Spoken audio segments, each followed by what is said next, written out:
भगवान की कथा से तो बहुत बड़े से बड़े पापी भीतर जाते हैं। भगवान की कथा की इतनी बड़ी महिमा है। जिस कथा ये कथा जहाँ पर होती है वहाँ पर जितने पाप ताप होते हैं सब नष्ट हो जाते हैं। जिस घर में होती है वो घर तीर्थ के समान हो जाता है। वहाँ रहने वाले सभी भक्तों के पाप ताप नष्ट हो जाते हैं। जिस प्रकार अग्नि लकड़ी को जलाकर भस्म कर देती है, उसी प्रकार भागवत महापुराण की कथा के स्वर से सभी पाप ताप क्षण भर में नष्ट हो जाते हैं। बड़े बड़े पापी तर गए हैं इस कथा को सुनकर। शौनक आदि 88,000 ऋषियों ने कहा, हे महाराज सुत जी ये बताइए कि इस कथा को अगर कोई पापी आदमी सुने क्या वो भी तर जाएगा?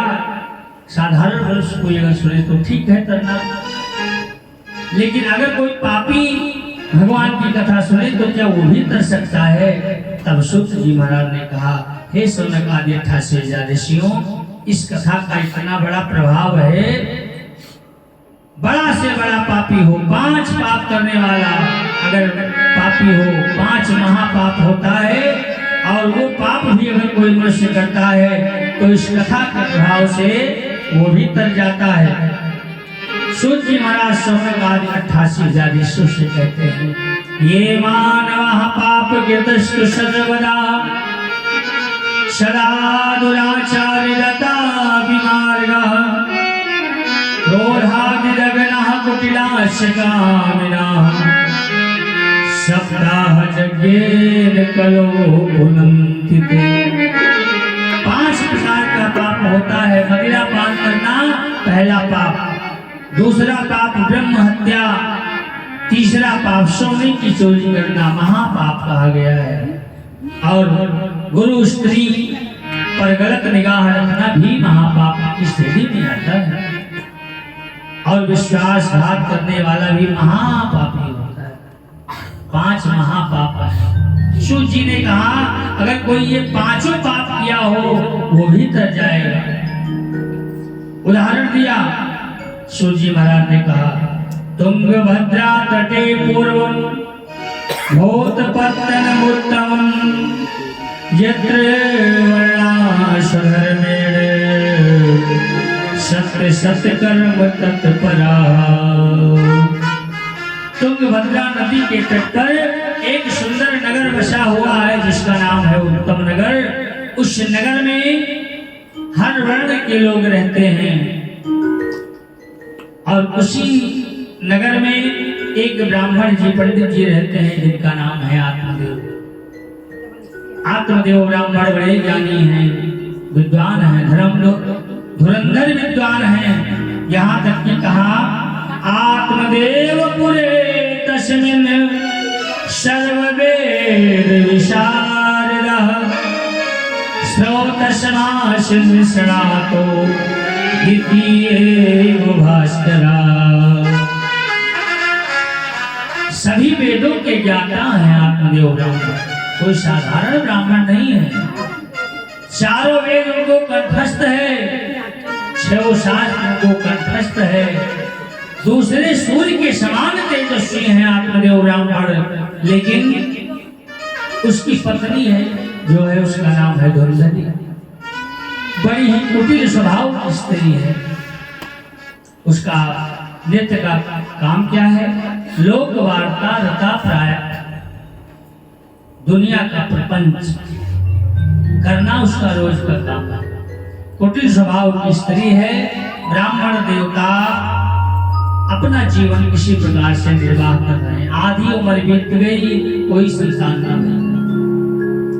यद्यपि वो ब्राह्मण बहुत विद्वान हैं, वेद विशारद हैं, सभी वेदों के ज्ञाता हैं, लेकिन फिर भी आधी उम्र तक जब कोई संतान ना हुई तो मन में दुख हुआ कि हमारे कोई संतान नहीं, मेरा कल्याण कैसे होगा, मेरा कुल आगे कैसे चले। मन में उनको जब कष्ट हुआ, दान पुण्य करना प्रारंभ कर दिया। वही पुत्र के लिए हर व्यक्ति कुछ ना कुछ उपाय करता है। दान पुण्य करना प्रारंभ किया, मंदिर बनवाया, धर्मशाला बनवाया, कुआं बावली, तालाब बगीचा अन्न क्षेत्र भंडारा करवाया, पूजा पाठ किया, अनुष्ठान किया, बहुत यत्न किया और इतना करते करते उस ब्राह्मण का आधा धन खर्च हो गया दान पुण्य करने में, लेकिन उसको पुत्र की प्राप्ति न भई। बहुत दुखी भैया, क्या करें, बहुत दुखी भैया, दान पुण्य करना बंद कर दिया।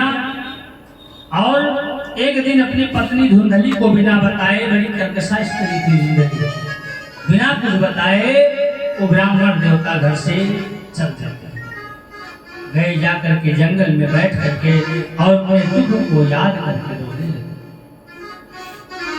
कहने लगे, हे परमेश्वर, हे प्रभु, हमने कौन सा ऐसा पाप किया है पूर्व जन्म में कि हमें संतान न प्राप्त हुई। रोने लगे और जोर जोर से रोने लगे जंगल में बैठकर।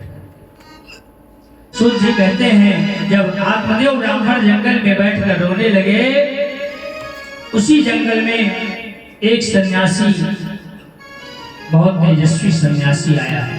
उसी जंगल में एक सरोवर था, पानी पीने की इच्छा से वो आया और सरोवर में जल पिया और जल पीने के बाद जैसे वहां से चला, रोने की आवाज उसके कान में पड़ गई। रोने की आवाज जैसे पड़ी, वो सन्यासी ने सोचा इस जंगल में कौन रो रहा है। महान सन्यासी था, बहुत बड़ा संत था, सोचा चलो देखा जाए। वो सन्यासी आया, रोने की आवाज इधर से आ रही थी, उसी तरफ आया और आकर ब्राह्मण के पास पहुंचा और ब्राह्मण के पास पहुंच करके उस सन्यासी ने कहा, हे ब्राह्मण देवता, कथम रोदसी विप्रम तुम, कथम रोदसी विप्रम तुम, काते चिंतावलीयसी, बदतुम सत्वरम महं सस्य दुःखस्य कारणम। हे ब्रह्म देवता, जंगल में काहे रो रहे हो, क्या दुख है तुम्हें, रोने का कारण बताओ। सन्यासी को देखा, वो ब्राह्मण पहचान गया, ये तो बहुत पहुंचे हुए महात्मा है। सन्यासी शरणों पर गिर गया, प्रणाम किया साष्टांग और कहा, महाराज आप अच्छे मौके पर आए, अपने दुख का वर्णन मैं किस प्रकार करूं आपसे। अगर पूछ रहे हैं तो हे महाराज, मैं संतानहीन हूँ, हमारे घर में कोई संतान नहीं है और विद्वान कहते हैं संतानहीन घर को धिक्कार है, संतानहीन धन को धिक्कार है, संतानहीन कुल को धिक्कार है और बिना अपुत्र से गति नास्ति, बिना पुत्र के गति प्राप्त नहीं होती, मनुष्य का कल्याण नहीं होता। इसीलिए मैं दुखी हूँ और रो रहा हूँ, जंगल में मरने की इच्छा से आया हूँ। तो इतना कहा, सन्यासी महाराज थोड़ी देर शांत रहे, उसके बाद कहा, क्यों रो रहे हो, क्यों दुखी हो। ठीक है, मैं देखता हूँ। इतने तेजस्वी थे वो महात्मा कि अपने अंतर्दृष्टि से ब्राह्मण के मस्तक की देखा और देख करके कहा, अरे ब्राह्मण देवता, तुम काहे रो रहे हो, तुम्हारे मस्तक की रेखाओं में हमने पढ़ा है, ऐसा ज्ञात हुआ है कि तुम्हारे एक जन्म नहीं, तुम्हारे 7 जन्म तक कोई पुत्र नहीं लिखा है, तो पुत्र के लिए काहे रो रहे हो। और जैसे इतना कहा, ब्राह्मण और जोर से रोने लगा, अरे महाराज, हमने आपको अपना दुख बताया था, निवारण करने के लिए आपसे निवेदन किया था, लेकिन आपने हमारा दुख दुगना कर दिया। मैंने सोचा था कि हमने पूर्व जन्म में कोई पाप किया है, तभी इस जन्म में हमें पुत्र नहीं मिला है, हो सकता है अगले जन्म में हमें पुत्र मिले, लेकिन आपने तो ये बता करके हमें और दुखी कर दिया कि 7 जन्म तक कोई पुत्र नहीं है। अब मैं जीवित नहीं रहूंगा और आपके चरणों पर अपना माथा पटक कर मैं मर जाऊंगा, आत्महत्या कर लूंगा, लेकिन मैं वापस नहीं जाऊंगा। सन्यासी महाराज ने कहा, मैं क्या कर सकता हूँ। कहा, महाराज, या तो आप बहुत पहुंचे हुए महात्मा हैं, या तो हमें कोई आप उपाय बताइए, इसी प्रकार हमें पुत्र दीजिए, अन्यथा हम आपके चरणों पर पटक कर मर जाएंगे, सर पटक कर। सन्यासी महाराज मन में सोचा, भाई बहुत बुरे फंस गए। अच्छे भले आए थे, जल पी कर जा रहे थे, ना हम इस ब्राह्मण के पास आते और ना हमें यहाँ बसना पड़ता। अब मैं क्या करूं? ब्राह्मण को दुखी देखकर सन्यासी महाराज ने बहुत समझाया, पुत्र के लिए मत दुखी हो, क्योंकि जब तुम्हारे भाग्य में, तुम्हारे किस्मत में जब नहीं लिखा है प्रारब्ध में, तो तुझे मिलेगा नहीं। अगर किसी प्रकार मिल भी जाए तो उससे तुमको दुख प्राप्त होगा। पुत्र के लिए राजा सगर को बहुत कष्ट भोगना पड़ा था। पुत्र किसी का नहीं है, धन किसका है, पुत्र किसका नहीं, किसका है, किसी का नहीं है। पुत्र की आशा छोड़ दो और जाओ, सन्यास में सुख है, जाओ ब्राह्मण देवता सन्यासी बन जाओ। ब्राह्मण ने कहा, हाँ महाराज, अपना सन्यासी हो तो सब लोग सन्यासी हो जाए, हम भी सन्यासी हो जाए ना। ऐसा नहीं होगा, हमें आप किसी प्रकार पुत्र दो। जब उस सन्यासी ने सोचा ब्राह्मण मानने वाला नहीं है, तो कहा ठीक है, लेकिन ये तुम जबरदस्ती कर रहे हो। ठीक है, मैं तुम्हें आशीर्वाद दूंगा, उपाय बताऊंगा, लेकिन ये तुम विधि का विधान बैठने का प्रयास कर रहे हो। मैं तो दे रहा हूँ, लेकिन आगे तुम जानो और तुम्हारा भाग्य जाने में कुछ नहीं जानता हूँ। ब्राह्मण तो दुखी देखकर सन्यासी महाराज ने अपने झोली से एक फल निकाला और फल निकाल कर ब्राह्मण आत्मदेव के हाथ में दे दिया कि ब्राह्मण देवता ले जाओ, इस फल को ले जा करके अपनी पत्नी धुंधली को खिला देना और धुंधली से कह देना अपनी पत्नी से 1 साल तक नियम से रहे, धर्म से रहे, आचार विचार से रहे, साफ सफाई से रहे। अगर वो ऐसा करेगी तो इस फल के प्रभाव से तुम्हारी पत्नी के गर्भ से बहुत सुंदर विद्वान बुद्धिमान बालक का जन्म होगा। लेकिन आगे तुम जानो, तुम्हारा भाग्य किस्मत जाने, मैं कुछ नहीं जानता। ये तुम जबरन हमसे ले रहे हो। कहा ठीक है। इस प्रकार फल दे करके और सन्यासी महाराज वहां से चले गए। ब्राह्मण अपने घर आए और अपनी पत्नी धुंधली को बुलाया, कहा सुनो जी, दौड़ कर आई। हाँ स्वामी, वो फल दे दिया, कहा ले जाओ, ये फल मैं लेकर आया हूँ। अरे महात्मा का प्रसाद है, आशीर्वाद है, इस फल को तुम खा लो। धुंधली ने कहा होगा क्या? कहा इस फल के प्रभाव से तुम्हारे सुंदर बालक का जन्म होगा, तुम्हारे द्वारा बुद्धिमान बालक होगा, विद्वान बालक होगा, ऐसा उस महात्मा ने कहा है फल देकर हमें। इसलिए इसको देर मत करो, तुरंत खा लो। दुष्ट स्वभाव की थी ना वो, झगड़ालू स्वभाव की थी। इतना झगड़ालू थी कि कभी इस घर में कभी उस घर में, गांव में मोहल्ले में बैठ कर लोक वार्ता यानी प्रपंच, दुनिया का प्रपंच करती थी। इधर की बात उधर करना उसका रोज का नियम था, आदत था। ब्राह्मण इससे भी बहुत परेशान थे। दूसरा तो ये है कि पुत्र भी कोई नहीं है। पत्नी को दिया, पत्नी ने कहा नहीं स्वामी, अरे इस फल के खाने से पुत्र होगा। कहा ठीक है, अरे महात्मा का दिया हुआ ये आशीर्वाद है, ये फल है, मैं इसको ऐसे थोड़ी खाऊंगी, अभी हमने स्नान नहीं किया है स्वामी, ये फल लाओ हमें दे दो और इस फल को मैं स्नान करके अभी शुद्धता से खा लूंगी। ब्राह्मण देवता बेचारे मान गए। कहा ठीक है, सीधे साधे ब्राह्मण दे दिया हाथ में। वो धुंधली ने फल को लिया, ले जा करके घर में रख दिया। घर में रख दिया, ब्राह्मण देवता चले गए कहीं घूमने अपने किसी कार्य से। उसी समय उसकी पड़ोसन आई, हालचाल हुआ और बैठ गई, बातचीत होने लगा। सुनो, हमारे स्वामी एक फल लाए हैं, कहते हैं इस फल के खाने से बालक होगा, पुत्र होगा। तो हे बहन, हे सखी, हमें ये बताओ फल खाने से क्या पुत्र होता है? पड़ोसन ने कहा, हे देवी, फल खाने से कभी किसी के पुत्र हुआ है कि तुम्हारे होगा? तुम्हारे मन को शांत करने के लिए, तुम्हारा दुख दूर करने के लिए, तुमको समझाने के लिए केवल ये फल दे दिया है। अरे फल खाने से कहीं पुत्र होता है क्या? ये मजाक किया है महात्मा पंडित जी ने आपके साथ। फल खाने से अगर पुत्र हो जाता, न जाने कितने निसंतानी पड़े हैं संसार में, क्या उनको पुत्र नहीं मिलता? धुंधली ने कहा हाँ बहन सखी ये तो बात तुम ठीक कर रही हो, फल खाने से पुत्र नहीं होगा, रख दिया खाया नहीं। और उसी दिन संजोग से उसकी छोटी बहन जो कुछ ही दूर पर गांव में उसका विवाह हुआ था, वो आई आंगन में बैठ गई, जलपान कराया, हालचाल होने लगा। अपनी बहन से कहा बहन इस समय में बहुत संकट में हूँ, कोई उपाय हो तो बताओ। हाँ बात क्या है?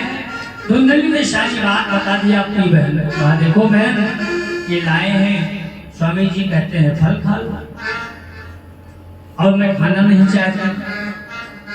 अपनी बहन से उस धुंधली ने कहा हे बहन ये फल मैं खाना नहीं चाहती, क्योंकि संत महात्मा का दिया हुआ प्रसाद है।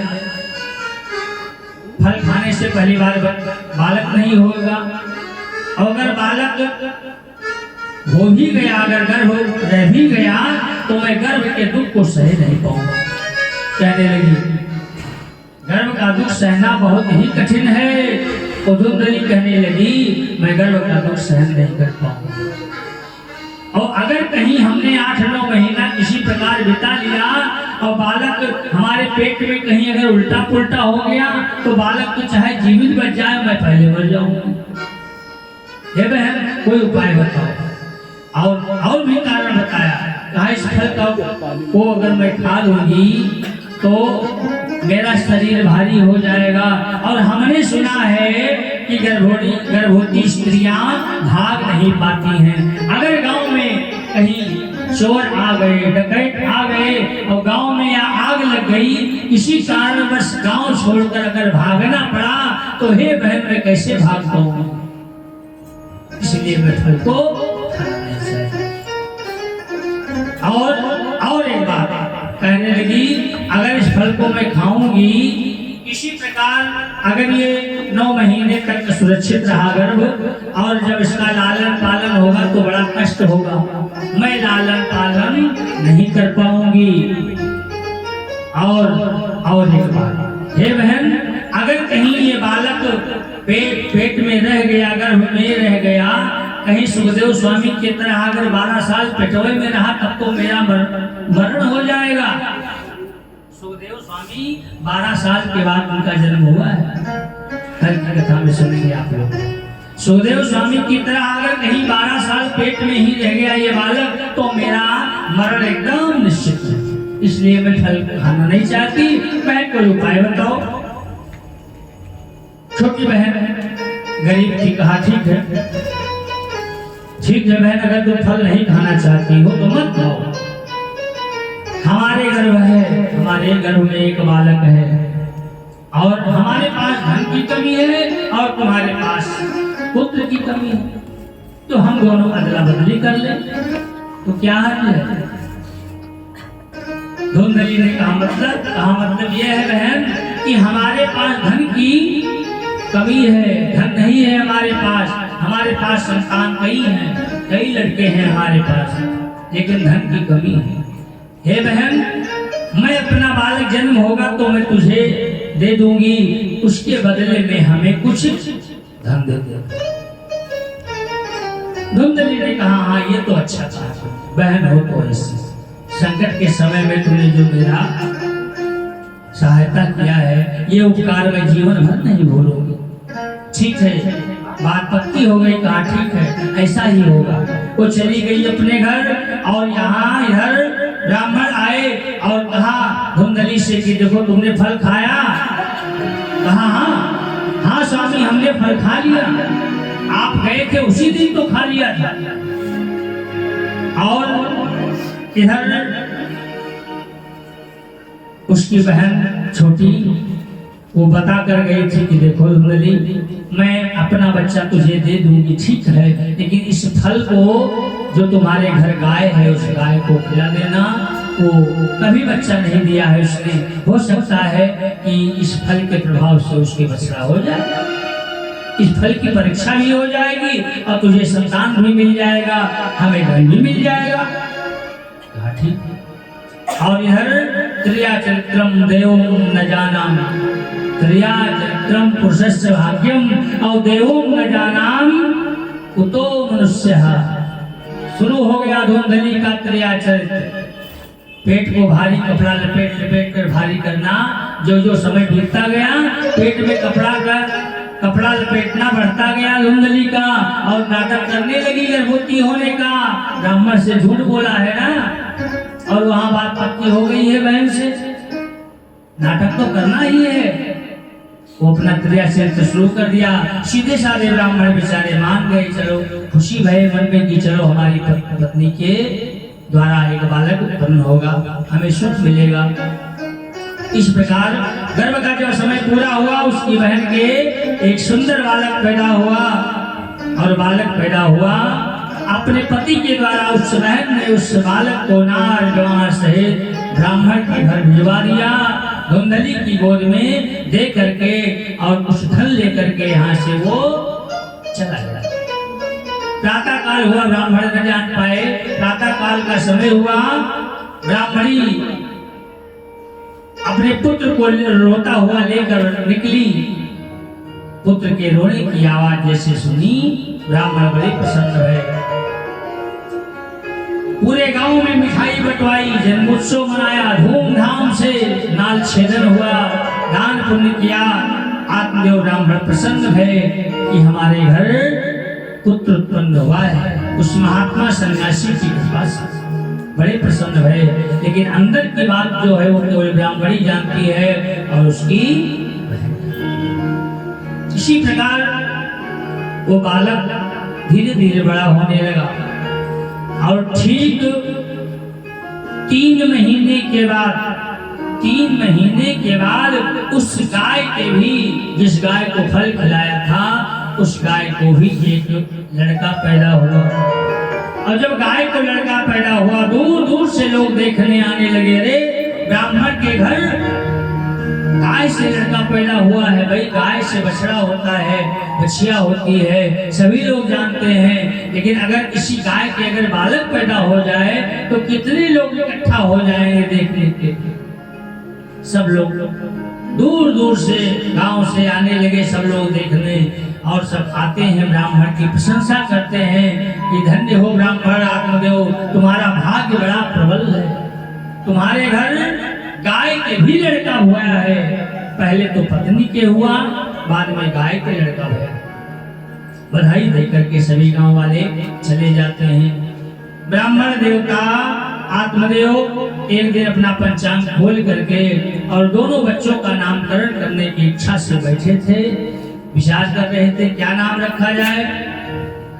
पत्नी धुंधली देख रही थी, दौड़ कर आई, कहा क्या बात है स्वामी, क्या कौन सी साइज विचार रहे हो आप, क्या है, क्या देख रहे हो।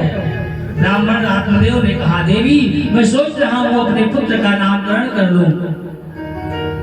धुंधली कहने लगी स्वामी मेरे पुत्र का नामकरण आप करोगे ना, इस पुत्र का नाम मैं रखूंगी। 9 महीना गर्भ में हमने इसको रख करके दुख भोगा है, इसका नाम तुम कैसे रख सकते हो, मैं रखूंगी।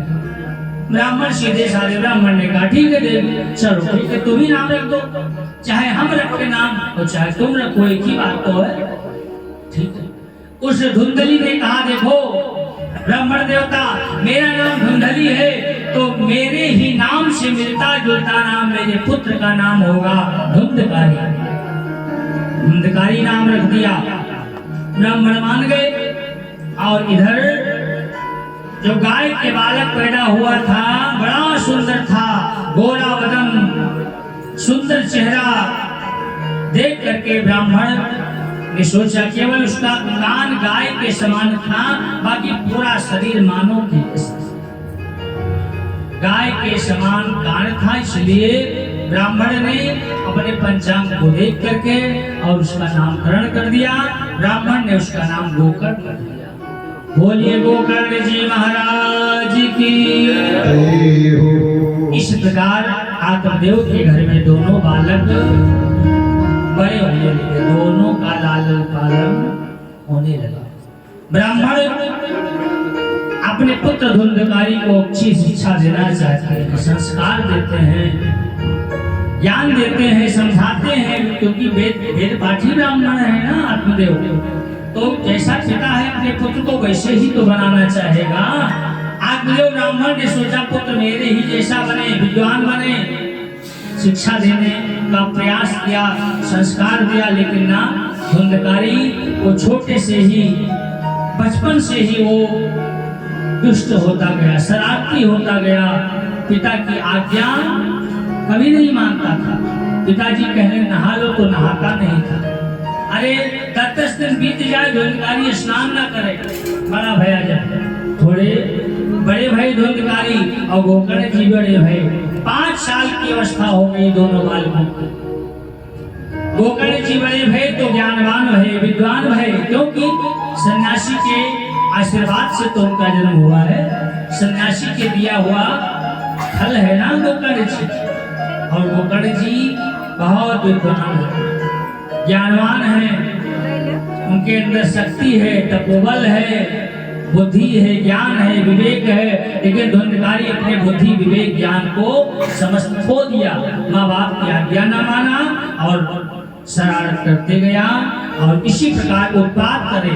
बालकों के साथ जंगल में खेल ले जाए, किसी बालक को उठाकर पेड़ से नीचे पटक दे, किसी बालक को उठाकर कुएं में फेंक दे, किसी बालक को उठा करके नदी में फेंक दे। इसी प्रकार ब्राह्मण के घर बुलाना आने लगा। ब्राह्मण आत्मदेव परेशान भय, अरे ये पुत्र कहना नहीं मान रहा है और दिन प्रतिदिन ये दुष्ट होता जा रहा है, क्या करूं? समझाने का प्रयास किया, लेकिन धुंधकारी मानने वाला नहीं और दुष्ट होता गया, अनाचार अत्याचार करना प्रारंभ किया। बहुत दिन तक समझाए ब्राह्मण देवता। उसके बाद ब्राह्मण ने कहा देखो ऐसा है, अब इस बालक को समझाना ठीक नहीं है। भाई किसी बालक को समझाया जाए, वो अगर माने तो ठीक है, और ना माने तो समझाना बेकार है।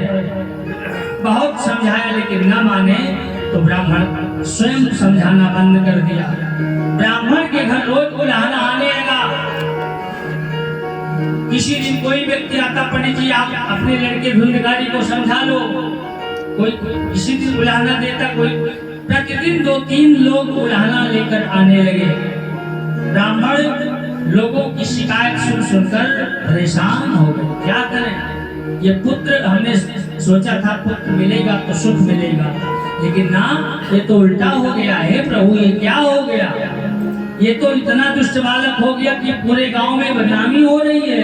इतने बड़े विद्वान ब्राह्मण की बदनामी हो रही है। सब लोग आते हैं रोज बुलाना देने, शिकायत करने। बहुत परेशान भय आत्मदेव ब्राह्मण।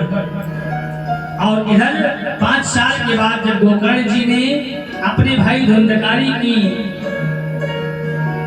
इस दशा को देखा, तो गोकर्ण जी महाराज घर को छोड़ करके चले गए तीर्थ। कहीं अयोध्या धाम, कहीं काशी, कहीं जगन्नाथपुरी, कहीं गया धाम, कहीं संतों के संग में बैठ करके कहीं कथा सुने, कहीं भागवत सुने, सत्संग करते थे। गोकर्ण जी घर छोड़कर चले गए। और उधर धुंधकारी के अत्याचार से जब ब्राह्मण परेशान भये, बहुत दुखी भय, रोने लगे। पहले पुत्र के लिए रोते थे कि पुत्र नहीं है, और आज ब्राह्मण रो रहे हैं कि पुत्र अगर हुआ है तो इस प्रकार है।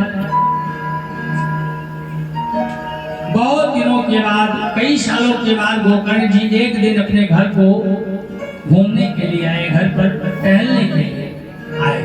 और जब टहलने के लिए आए, उसका पिता आत्मदेव ब्राह्मण फूट फूट कर रोने लगा और अपने बड़े अपने गोकर्ण पुत्र से सारा हाल बताया कि देखो इस प्रकार तुम्हारे भाई ने अत्याचार किया है, गांव में बदनामी हो रही है, गांव में निकलना मुश्किल हो गया है, बेटा क्या करें हम? गोकर्ण जी ने समझाया, देहे अस्थिमांस रुधिरे अभिमितं त्यजंतुम जयादिशो सदा ममता विमुच्य धर्मस्य भजस्व सततं त्यज लोक धर्मान। हे पिताजी, इस हड्डी और मांस और रुधिर से बने हुए इस शरीर से इतनी ममता आप क्यों रखते हो? पुत्र किसका होता है, किसी का नहीं होता। इस परिवार के माया जाल में मत पड़ो। आपको तो अंतिम समय है आपका, आपको तो भगवान का भजन करना है। छोड़ दो घर का माया जाल और चले जाओ भगवान का भजन करने जंगल में। ज्ञान दिया, कोई किसी का नहीं हुआ है संसार में। ये मानव का शरीर मिला है तो बना लो, अगर अब नहीं बना पाए तो फिर कभी बनेगा नहीं। सुंदर ज्ञान दिया, उपदेश दिया और कहा पिताजी छोड़ दो इस माया जाल को। अब ना बनी तो फिर ना बनेगी, अब ना बनी तो फिर ना बनेगी, अब ना बनी तो फिर ना बनेगी। फिर ना बनेगी, फिर ना बनेगी, फिर ना बनेगी, फिर ना बनेगी, अब ना बनी तो फिर ना बनेगी। अब ना बनी तो फिर ना बनेगी। महात्मा सूरदास ने बड़ा सुंदर भजन गाया है। हे मानो, अगर इस मानव शरीर को पा करके अगर तू ना बना सका अपना परलोक तो फिर बना नहीं सकता। क्योंकि रामायण में भी गोस्वामी जी ने लिखा है, बड़े भाग मानुष तन पावा। मनुष्य तन पाने, मनुष्य तन में जितनी स्वतंत्रता है वो अन्य किसी शरीर में नहीं है।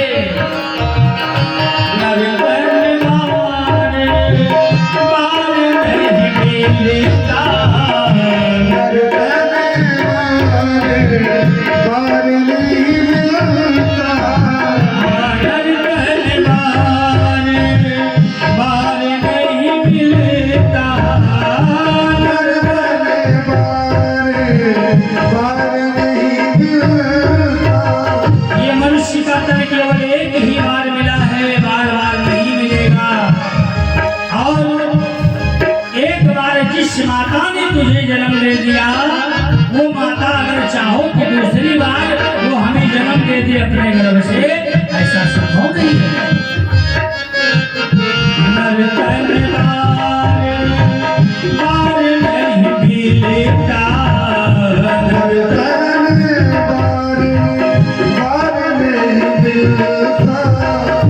फिर तेरी जननी माँ, फिर तेरी जननी माँ तुझको जनेगी। अब ना बनी तो फिर ना बनेगी, अब ना बनी तो फिर ना बनेगी।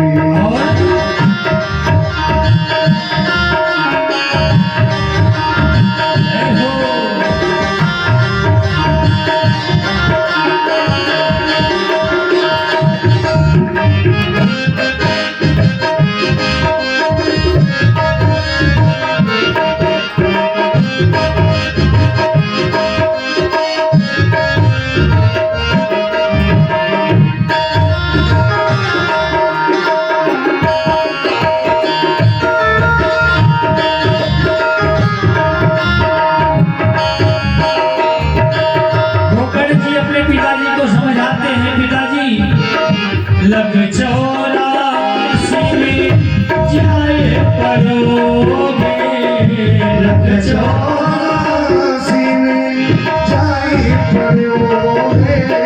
आकर 4,84,000 और जो भ्रमत यह जीवन इसीलिए कहा है लख 84 जाए पड़ोगे, लख 84 जाए पड़ोगे। फिर तेरी यमों से, फिर तेरी यमों से लाग बनेगी। अब ना बनी तो फिर अब ना बनेगी, मेरे और महापुरुष जी की है पिताजी हरि गुण गाए विमल जस ले लो हरि गुण गाए विमल जस ले लो। भगवान का भजन करके अपना समय व्यतीत करो। चौथा पद है हे पिताजी पिता और सर क्योंकि एक बार जो समय चला जाता है, एक बार जो अवस्था चली जाती है वो दोबारा नहीं आती है, चाहे लाख दौलत आप खर्च करो। ये अगर बचपन एक बार बीत गया और जब बुढ़ापा आ गया, आप सोचो कि बुढ़ापे में फिर से बचपन आ जाए तो आप लाख करोड़ चाहे जितना खर्च करो, लेकिन वो समय आने वाला नहीं है, वो क्वालिटी आने वाली नहीं है। कान से कम सुनाई देता है, मशीन लगा कर काम चला लो, लेकिन वो क्वालिटी नहीं है, वो वापस नहीं आएगा। इसीलिए कहा अपने पिताजी से पिता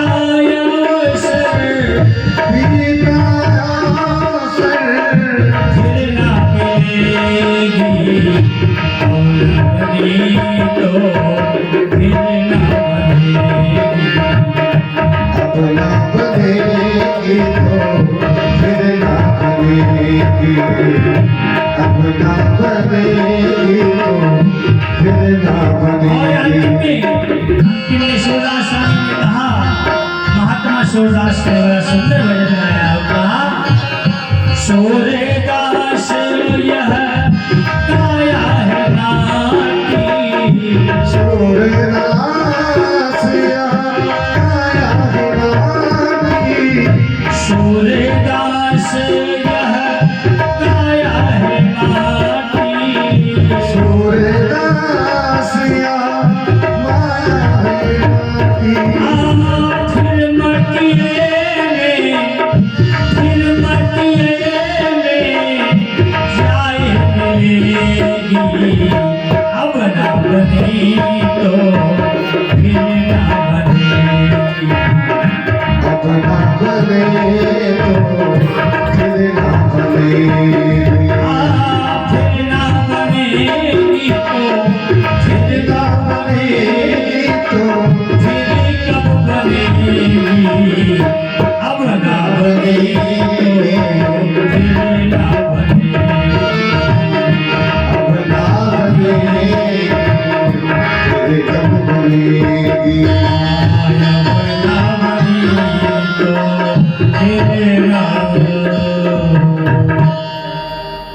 बोले सच्चिदानंद भगवान की जय। सुंदर ज्ञान दिया अपने पिताजी को और कहा पिताजी आप जंगल चले जाओ। और पिता अपने पुत्र गोकर्ण की बात को मान करके जंगल चले गए और भागवत के 10वें स्कंद का पाठ करके और कुटिया में अपना जीवन व्यतीत करने लगे। इधर धुंधकारी युवा अवस्था में हो गया और अपनी माता को परेशान करने लगा। घर का धन धीरे धीरे समाप्त कर दिया। घर का धन धीरे धीरे समाप्त कर दिया। उसके अंदर अनेक दुर्गुण आ गए। मदिरा पान करने लगा, कुछ दिन बीता जुआ भी खेलने लगा और दिन और बड़ा भया वैश्या के घर जाने लगा और बड़ा भया मांस मदिरा खाने लगा और बड़ा भया और वो मुर्दे के हाथ से छुआया हुआ अन्न भी खा लेता था। स्नान तो कोई करता ही नहीं। इस प्रकार वो धूर्त हो गया, अत्याचारी हो गया। गांव वाले डरने लगे उससे। धुंधकारी जिस समय गांव में निकले सब लोग अपना अपना दरवाजा खिड़की बंद कर लें। बंद करो दरवाजा आ रहा है धुंधकारी। जिस तरफ निकले उस तरफ का पल्ला दरवाजा बंद, सब लोग अंदर हो जाए। इतना डर फैल गया गांव वालों में। लेकिन वो धुंधकारी क्या किया, घर का धन धीरे धीरे समाप्त कर दिया। रोज मदिरा पान करके आता। ब्याह तो उसका भया ही नहीं क्योंकि पिताजी जंगल चले गए और उसकी इस दशा को देखकर माता ने भी ध्यान नहीं दिया। वो भी तो समझाती हूँ पहले, लेकिन न माने तो क्या करे उसने, वो भी चुप हो गई, घर में अपना जीवन बिताने लगी। इधर धुंधकारी रोज मदिरा पान करके आने लगा वैश्या के कोठे पर जाने लगा। इसी प्रकार अनेक दुर्गुण उसके अंदर हो गए।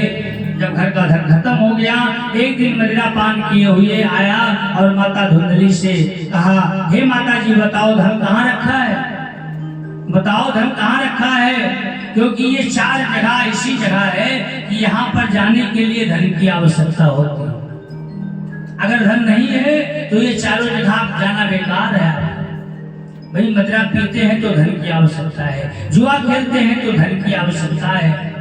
इसी प्रकार वैश्यागमन भी करते हैं तो धन की आवश्यकता है। ये धन समाप्त होने के 4 लक्षण हैं। धन अगर समाप्त ना होता है, ये चारों लक्षण अपना लो, धन धीरे धीरे अपने आप खत्म हो जाता है। ये चारों गुण उसके अंदर हो गए। माता से कहा, माता जी धन बताओ कहाँ रखे हो, क्योंकि हर पुत्र ये जानता है कि माता जी अपने पुत्र के लिए कुछ ना कुछ बचाए कहीं रखी होंगी, कहीं गाड़े होंगे। डांटने लगा। माता धुंधली ने कहा, बेटा कुछ नहीं, ये धन तो तुम ले जा सकते।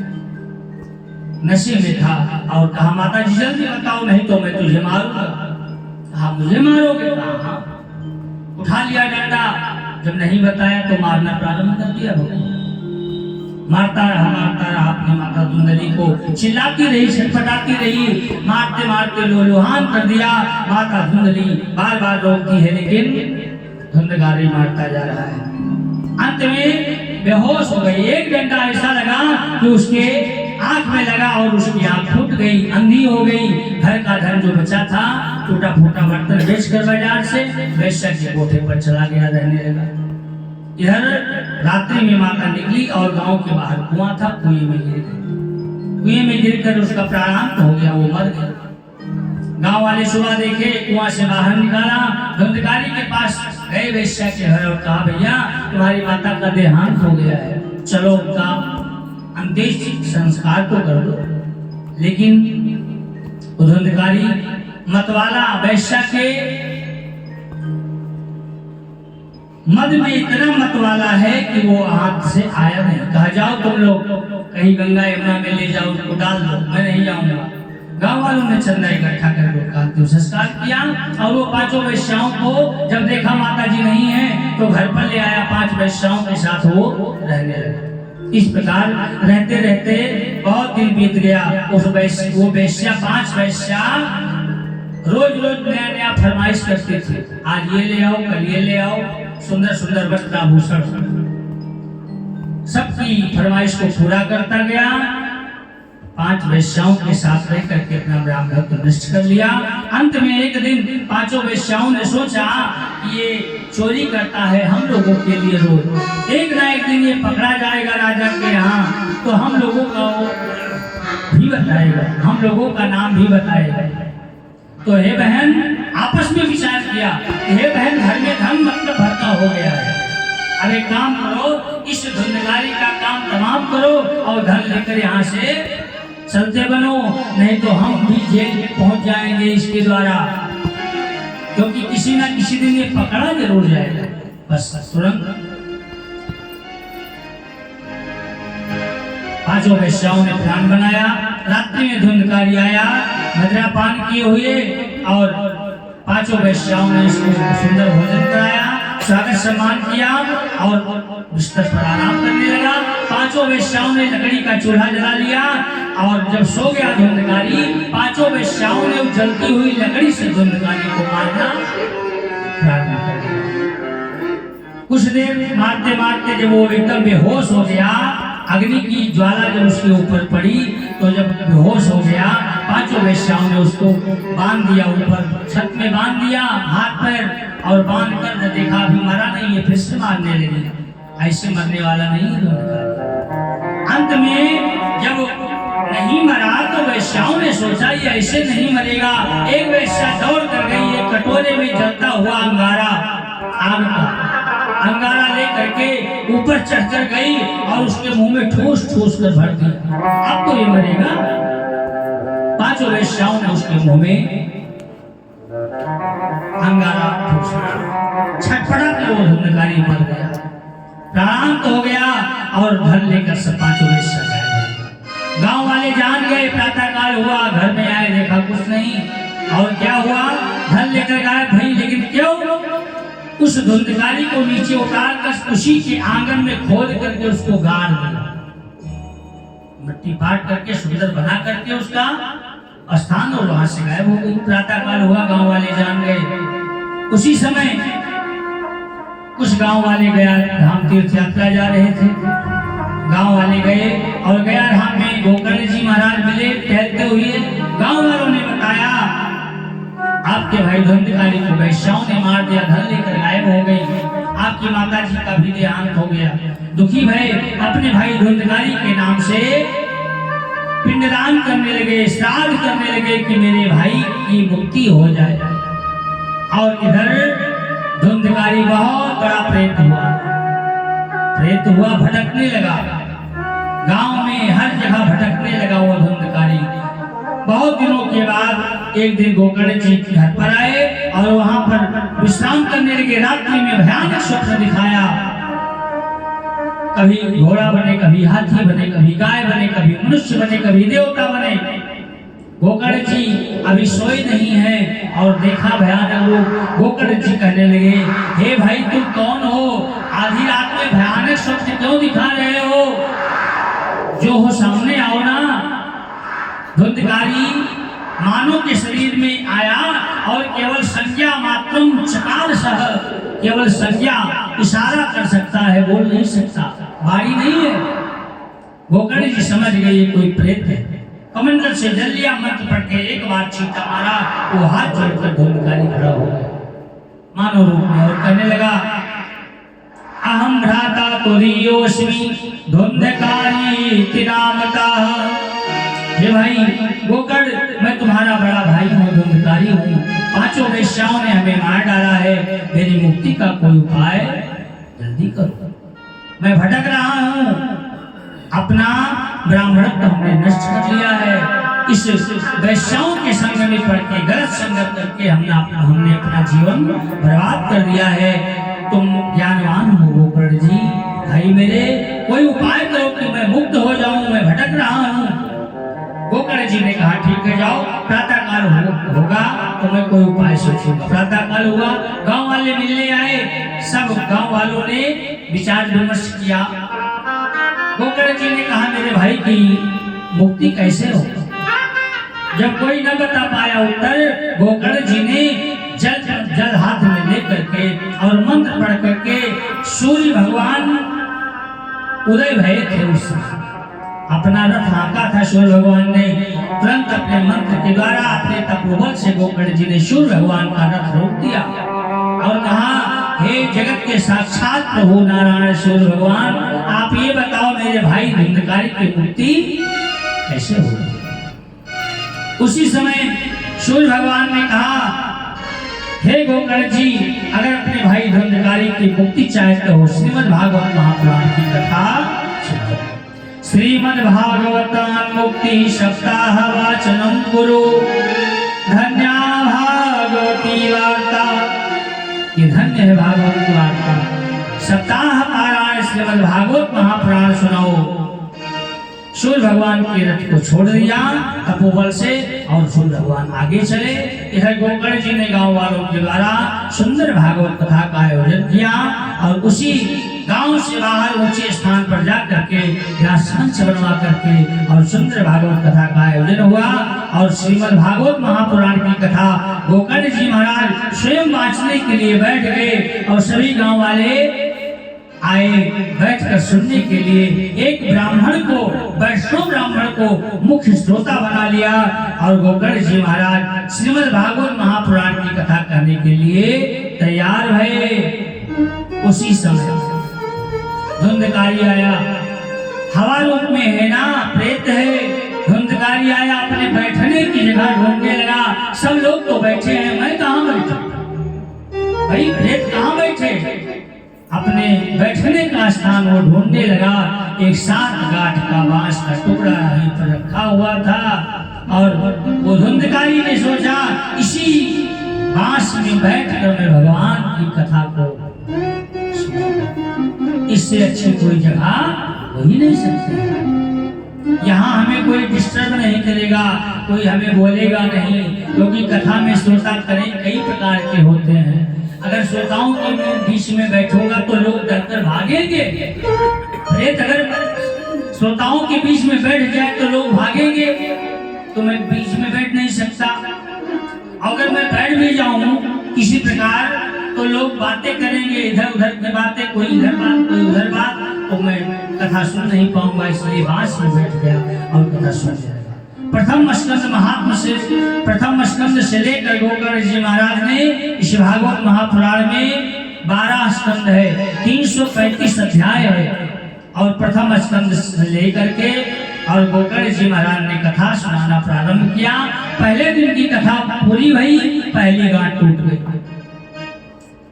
गोकर्ण जी जान गए कि यहाँ प्रेत रूप में मेरा भाई आया है, और वो ये भी जान गए कि इसी 7 गांठ के बांस के टुकड़े में बैठा है, सबसे नीचे वाली गांठ में। पहले दिन की कथा पूरी हुई, आरती हुआ, जयकारा हुआ, सब लोग जैसे बैठे एक गांठ टाक से टूट गई। तेज आवाज भई, सब लोग चौंक गए, क्या हुआ, क्या लगा, क्या फटा है। लेकिन गोकर्ण जी जान गए कि मेरे भाई धुंधकारी की मुक्ति अब हो जाएगी। यानी कि एक दिन की कथा सुनने से एक गांठ फट गई, यानी 7 दिन की कथा सुनने से मेरे भाई जो उसमें बैठा है, मेरा भाई धुंधकारी मुक्त हो जाएगा, उसका उद्धार हो जाएगा। इसी प्रकार दूसरे दिन दूसरी गांठ, तीसरे दिन तीसरी गांठ, एवं सप्त दिनस्यैव सप्त ग्रंथि विभेदना। 7 दिन कथा सुनने से बांस की 7 गांठ फट गई। 2 भागों में वो बांस का टुकड़ा हो गया और उसके बीच से सुंदरम दिव्यांग सुंदरम दिव्यम निर्मलम कनकप्रभम, सुंदर पुरुष निकला, देवता जैसा रूप है, सर पर सोने का मुकुट है, गले में वैजयंती माला है, पीतांबर ओढ़े है, देवता के समान वो धुंधकारी निकला। हाथ जोड़कर प्रणाम किया, व्यास मंच के सामने प्रणाम किया, कहा धन्या भागवती वार्ता प्रेत प्रिया विनाशति। धन्य है भागवत की कथा, इतना बड़ा प्रेत में हो गया था। हे भाई गोकर्ण, आपकी कृपा से, आपके द्वारा हमें मुक्ति मिली है। आप धन्य हैं, आपकी ये श्रीमद् भागवत महापुराण की कथा धन्य है कि जिससे हमारी मुक्ति हो गई। और उसी समय सभी श्रद्धालु जितने बैठे थे, सभी श्रोतागण भगवान का गुणानुवाद करने लगे, भगवान के नाम का संकीर्तन करने लगे। धुंधकारी भी वहीं पर भगवान नाम संकीर्तन करता है। सोने का विमान आ गया और सोने के विमान में भगवान के 2 पार्षद बैठे हैं और धुंधकारी से कहा, हे भैया धुंधकारी, आओ, भगवान ने आपको वैकुंठ में बुलाया है।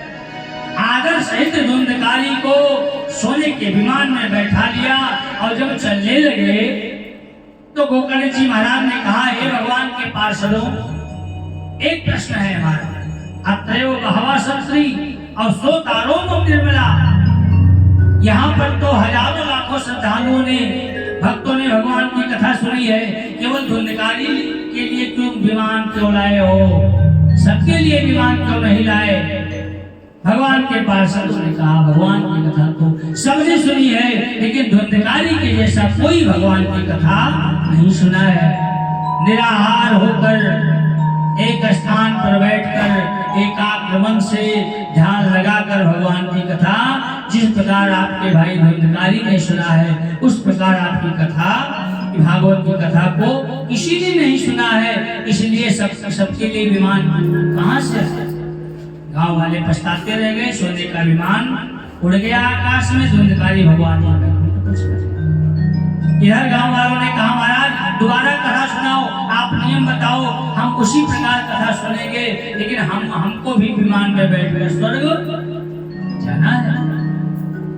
जब इतना कहा तो गोकर्ण जी कहे, ठीक है, व्यवस्था तुरंत सारी व्यवस्था भई। व्यास मंच पर बैठकर पुनः गोकर्ण जी महाराज ने प्रथम स्कंद से लेकर 12 स्कंद पर्यंत तक श्रीमद् भागवत महापुराण की कथा सभी गांव वालों को सुनाया और सभी गांव वाले भगवान की पावन कथा को सुन करके धन्य हो गए।